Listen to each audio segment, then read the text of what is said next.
बिस्मिल्लाहिर्रहमानिर्रहीम अस्सलाम वालेकुम स्टूडेंट्स په نړۍ لیکچر کې موږ ګورو ام اس ایکسس مین پیج چې تاسو په ام اس ایکسس کې مین پیج څنګه کریټ کوئ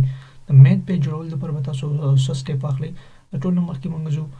ام اس ایکسس ته خپل پروجیکټ اوپن کړئ په پروجیکټ کې به تاسو لاړ شئ چېرته ټیبلز ته ټیک ده تاسو په ټاپ باندې تاسو ښکاري هوم پیج کریټ ان ایکسټرنل ډیټا ان ډیټابیس ټولز ټول نه مخکې به لاړ شم چېرته کریټ ټیب ته په چې کوم ریبن په چې کوم زموږ سره ریبن دی په ام اس ایکسس کې به لازم شرط به لاړ شم کریټ بټن ته په کریټ ټیب بټن چې ما کلیک کوو هغې نه پس تاسو دلته مختلف بټنز ښکاري مطلب پام دلته ښکاري سپلایټ پام ملټیپل آیټم موږ په چا باندې کلیک کوو په بلینک پام باندې موږ کلیک واخلو اوکې بلینک پام زموږ سره اوپن شو نیکسټ دلته زه راشم دې فار ایگزامپل جسټ یو فار ایگزامپل زه به چېرته لاړ شم نیکسټ به لاړ شم ډیزاینینګ ویو ته ډیزاینینګ ویو ته زموږ ډیزاینینګ ویو کې موږ څه کار کوو په ډیزاینینګ ویو کې موږ ډیزاینینګ د پیج ډیزاینینګ اخلو اوکې چې ډیزاینینګ ویو ته زه رالم مطلب ما یو کمپلیټ بلینک پیج اوپن شو په دې کې تاسو رائټ سایډ باندې لیس پام کې تاسو کمپلیټ ټیبل ښکاري خو زموږ کار څه دی د مین پیج سره چې د هغې نه موږ نیویګیشن کوو دلته به زه بټن باندې کلیک کوم دلته به یو څو بټن واخلم او په دې بټن کې موږ مختلفو اپریشن څه کوو په دې ویډیو کې په دې بټن باندې مختلف اپریشن اپلای کوو فار ایگزامپل ما یو ویزارډ اوپن شو په دې ویزارډ کې زما زه په څه باندې اپریشن کوم په کیټګري کې به زه کلیک کوم په پام اپریشن باندې او دلته په ایکشن کې زه کلیک کوم په اوپن پام باندې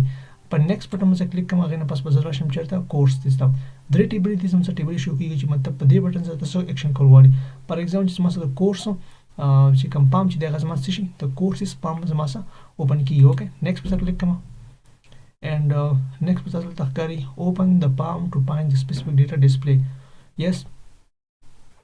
open the palm to show all the record next we click and the must matlab the picture there text is what text apply palm button money next we click and again finish we click okay this is styling with go designing we open the selection draw matlab the size will cut okay next again the bell button money click bell button واخلم complete زما again یو wizard open شو په palm operation باندې زه کلیک کوم او دینه زه کلیک کوم close palm next for example close palm زه زم بیک سایډ ته لاړ شم په palm operation کې زه open palm باندې کلیک کوم او next په کلیک کوم په next کې زه کوم ټیبل زه کریټ کوم student table زما سره چې open شي شکل په دې بټن باندې زه کلیک کوم next په کلیک کوم and open palm کې زه کلیک کوم open student palm زه کوم open student palm next په کلیک کوم and again finish okay course को साथ मतलब दायो open palm دا बटन تاسو چینج کولای شئ دلته تاسو کلیک کړئ open course form courses form this دا بटन موږ لیکنی ډرا کو دی سایز بل غټ کو دا شنه again یو بل بटन اخلم د ټیچر ټیبل لپاره چې زموږ په دې بटन باندې څه کیږي د ټیچر ټیبل اوپن کیږي اوکې open and next موږ په سرچ ټیبل شو ټیچر ته next په کلیک کوم next and open palm was looking open teacher palm next and finish was a click okay was a cheta sama simple cheta sama so designing view ته په designing view کې څه کوم چې زما سره دی څنګه ډیزاین کیږي مطلب دا بټن چې دا کار کوي او کنه کوي ویو باندې وځه کلیک کوم چرته په ویو ته وځه ویو سیکشن ته راوښم او پام ویو په کلیک کوم چې په پام ویو ما کلیک کوم زما سره کمپلیټ بټن اوپن شو ټیک ده اوس په یو بټن باندې کورس کلیک کوم چې زما سره فنکشن کار کوي او کنه کوي کو بس که په اوپن کورس باندې کلیک کوم چې زما سره بس کی اوپن کورسز په موږ اوپن کیږي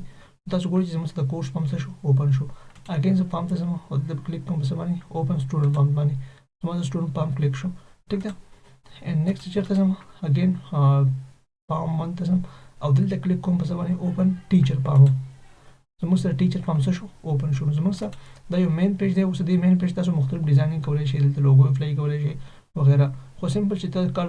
چې کله هم تاسو یو پروجیکټ جوړوئ نو په دې پروجیکټ کې خامخا تاسو یو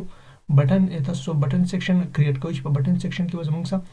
ملټیپل بټنز یو ملټیپل بټن نه بهر یو پام څه کېږي نیویګیشن کېږي او دې سره سره بهر یو پام کې ځان سره یو بیک بټن څه کوي کریټ کوي چې زموږ سره دا پروسس کېږي بیک سایډ ته اوکې دا زموږ سره یو کمپلیټ لیکچر آن پام کریشن مین پام کریشن چې تاسو به یو مین پام څنګه جوړوئ په ایکسس کې د خپل پروجیکټ لپاره نو انتهایی ایزی سټپ دی امید لرم چې په دې لیکچر به تاسو پوه شئ ان شاء الله اپکمنګ لیکچر کې موږ نیکسټ ټاپک ایکسپلین کوو ثانک یو سو مچ